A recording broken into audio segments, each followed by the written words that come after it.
ऐसा किला जिसकी दीवार 5 फीट चौड़ी, जमीन से 100 फीट की ऊंचाई पर बना और अलवर रियासत से 60 किलोमीटर दूर, जिसमें ये बीच में बना अजीबोगरीब ढांचा और दूर किले से बना ये सैन्य बुर्ज। क्या था इन सब के पीछे रहस्य?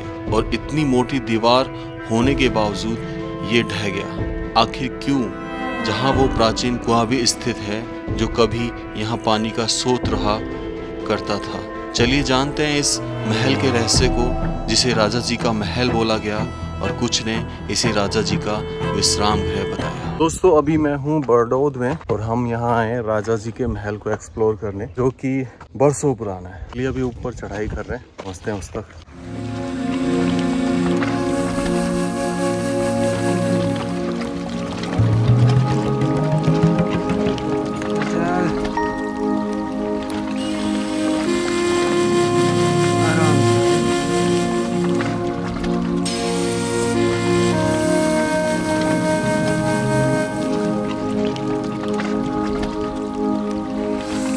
राम राम सर सभी को। खम्बा गणिसा राजस्थान, मेरा देश मेरा भारत। दोस्तों मैं हूँ इस वक्त बरडोद में, जो कि अलवर सिटी से पड़ता है 52 किलोमीटर और ये पड़ता है दिल्ली जयपुर हाईवे बहरोड के पास। एक कस्बा है बहुत बड़ा, जहाँ पर स्थित है ये राजा जी का महल बोलते हैं इसे, और जिसकी प्राचीनता लगभग 400 से 500 साल के बीच में है। चलिए आ जाइए। पूरी तरीके से ढह चुका है। वो दीवार देखिए जो इसका आसार है, उसकी मोटाई चौड़ाई देखिए। वो चौड़ाई मुझे यहाँ से 4 फीट नजर आती है, जो कि पता चलता है कि किले को कितना ताकतवर बनाया गया था। ऊपर चढ़ते हैं इसमें।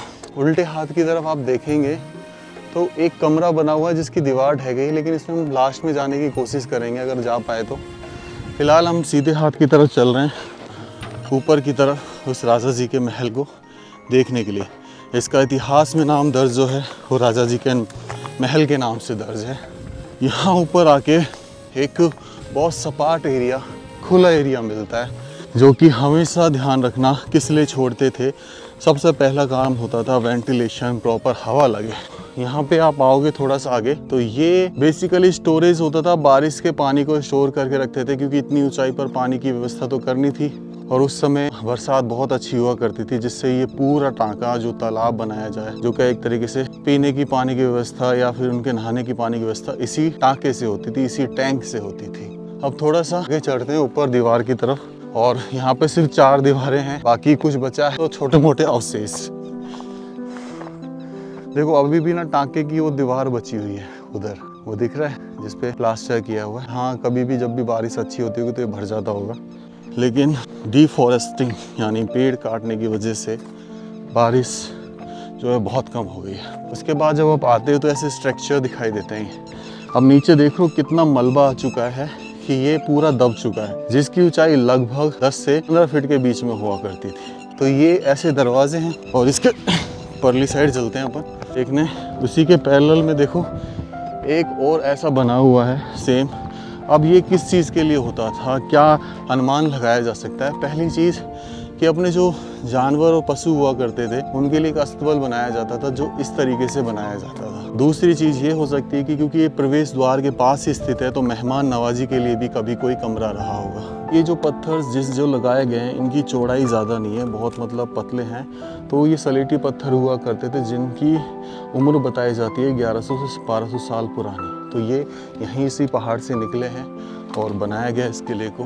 अब देखिए यहाँ पे हम सामने देखते हैं तो वो बुर्ज खड़ा हुआ नज़र आता है, लेकिन उस पर जो साथ में कमरा था या फिर कहीं कुछ महल नाम का कुछ था, वो सब कुछ मिट चुका है। एक बुर्ज ये इधर नज़र आता है, ठीक है, सैन्य बुर्ज बोलते थे, जहाँ पे सैनिक खड़ों की निगरानी करते थे। एक बुर्ज उधर जहाँ हमने स्टार्टिंग किया था, ठीक है, और एक बुर्ज उधर की साइड जो बिल्कुल विलुप्त हो चुका है। तो ये है वो गढ़, वो किला।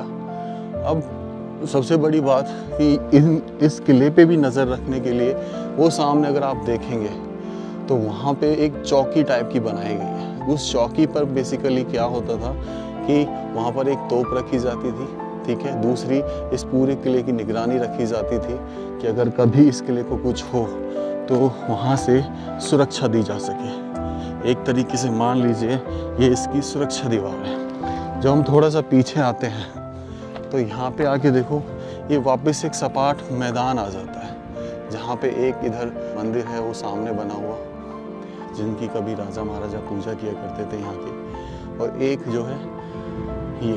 तो अभी देखो यहाँ पे एक बुर्ज जहाँ पे ये है, आप देखेंगे सैन्य बुर्ज, तो ये बुर्ज देखो अभी भी टिका हुआ है, और यहाँ पे स्टिल एक बेस जो है, आसार जो है अभी भी बना हुआ है। इसके ऊपर चलते हैं और थोड़ा सा देखते हैं कि यहाँ से कैसा दिखाई देता है ये महल, राजा जी का महल। अब बेसिकली यहाँ से एक बार व्यू देखेंगे अपन इस महल का, तो सिर्फ एक प्लेस, खंडर प्लेस बचा हुआ है, कुछ अवशेष बचे हुए हैं और जगह जगह सलेटी पत्थर फैले हुए हैं। ये सलेटी पत्थरों का काम हमने मानठन के किले में देखा था, तो वहाँ पे भी बहुत मिला करते थे पत्थर। तो जैसे कि किले में एक प्रवेश द्वार होता था, एक पीछे से एग्जिट इमरजेंसी द्वार, तो ये जो देख रहे हैं आप रास्ता, ये पीछे का द्वार था, जहाँ से अगर आगे से हमला हो जाए तो पीछे से आपको सेफ्टी निकाला जा सके, और वो वहाँ से जहाँ से हमने एंट्री ली वो प्रवेश द्वार था। तो दोस्तों ये है वो विलुप्त होती हुई सभ्यता जिसे हम बचाने में लगभग 60 से 70% नाकाम हो चुके हैं, और हो सकता है कि शायद कोई बचा भी ले जिनमें इतनी ताकत हो कि जो इन धरोहरों को सजो के रख सके। काफ़ी दुख होता है इन धरोहर को ऐसे उजड़ते हुए देखते, जो कभी शान हुआ करती थी इस रियासत की। राजस्थान में 22 रियासत थी और ये रियासत थी मत्स्य नगर। तो चलिए ब्लॉग को यहीं एंड करता हूँ। राम राम से सभी को, खम्मा गणिसा राजस्थान, मेरा देश मेरा भारत। तो ये सामने जो बुर्ज देख रहे हो, इसमें नीचे से रास्ता बना हुआ है, लेकिन मैं जा नहीं रहा क्योंकि इसके पत्थर देखो आप, ये वो रास्ता है, लेकिन इसके पत्थर देखो, बिल्कुल मतलब ऐसे लग रहा है कि कभी भी ये बुर्ज गिर सकता है। इसलिए जिंदा रहेंगे तो और भी वीडियो बना लेंगे, अगर कभी अभी चाहते ही कुछ हो गया तो फिर। इसलिए अभी मुझे बहुत काम करना है जीवन में, शायद कभी मैं इन धरोहर को वापस से सजा पाऊँ।